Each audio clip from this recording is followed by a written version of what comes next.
In this video, we'll learn about mesh light. Using mesh light, you can turn any object to a light source. Even though you have different light shapes like disc, sphere, and cylinder, sometimes you might need something more complicated. For example, in this scene, I want to turn on the neon sign and make these letters emit light. We do have a dome light that provides a basic environment lighting with an HDRI.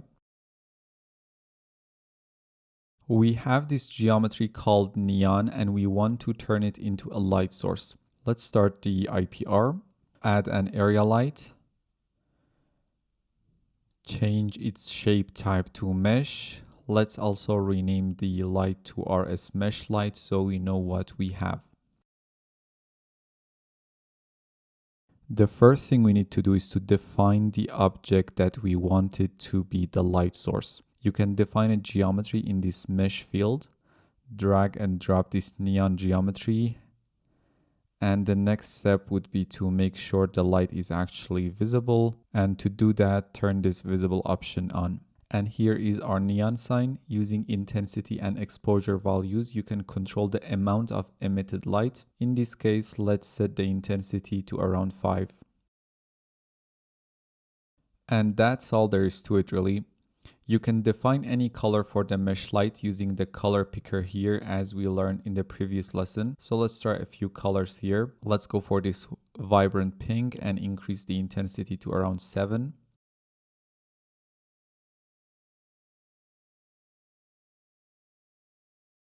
And maybe something like this blue. And intensity can be 3 for this one.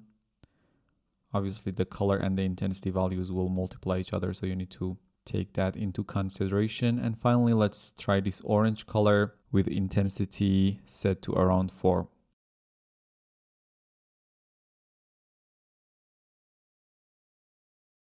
The rest of the options are the same as any other light, but there is something I want to talk about here, and that is how to texture a mesh light. Like any other light, you can define a texture using the texture input, but that can be a bit limited, especially if you want to work with procedural shaders and build customizable shader networks. To do that, we can add a shader graph to the light, and you can do that for every light, which let us have more control over different light attributes like color or intensity. So let's click on this Add Shader Graph button under the General tab of the light, which creates this shader graph in the Material Manager for our mesh light.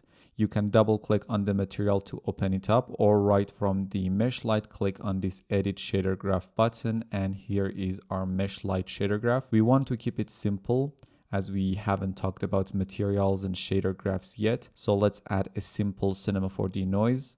Just press Shift and C, search for noise and add a max on noise. And connect its output to the color input of the mesh light. Now the defined noise will control the color of the light. Let's try different types of noises here. And maybe change the white color to the orange or pink to get a bit more interesting results. You can adjust the noise as you wish and get different looks.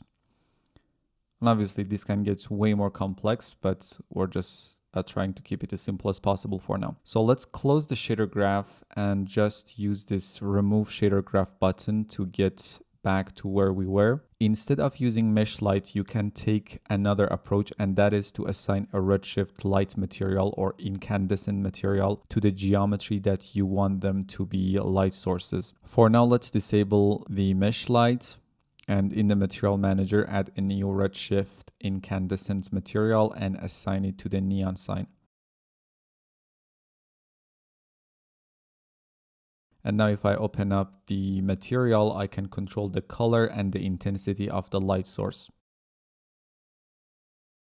We'll talk about incandescent material in the material section of the course, but generally speaking, if you want to turn an object to a light source, mesh light would be a better choice as it is less noisy and faster. Mesh light does contribute to direct lighting as well, while incandescent material solely relies on indirect lighting. That's why it can be noisy, especially on surfaces that are further away from the light source. So when turning an object to a light source, mesh light should be your first choice. And for the mesh light to do its job, global illumination needs to be enabled. If not, you might get some artifacts in areas near the light source. So for now, let's delete the material tag and turn on the mesh light again.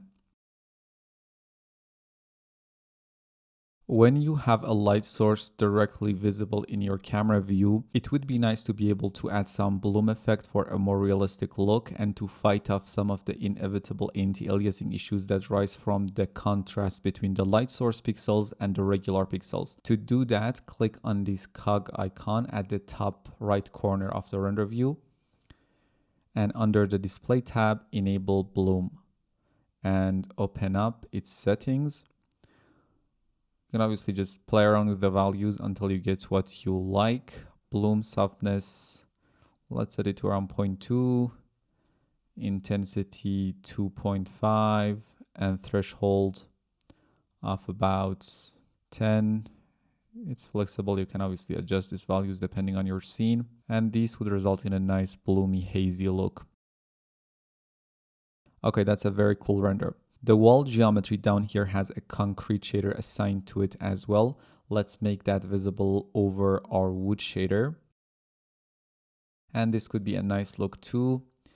You can have fun with colors and bloom amounts to get some nice images.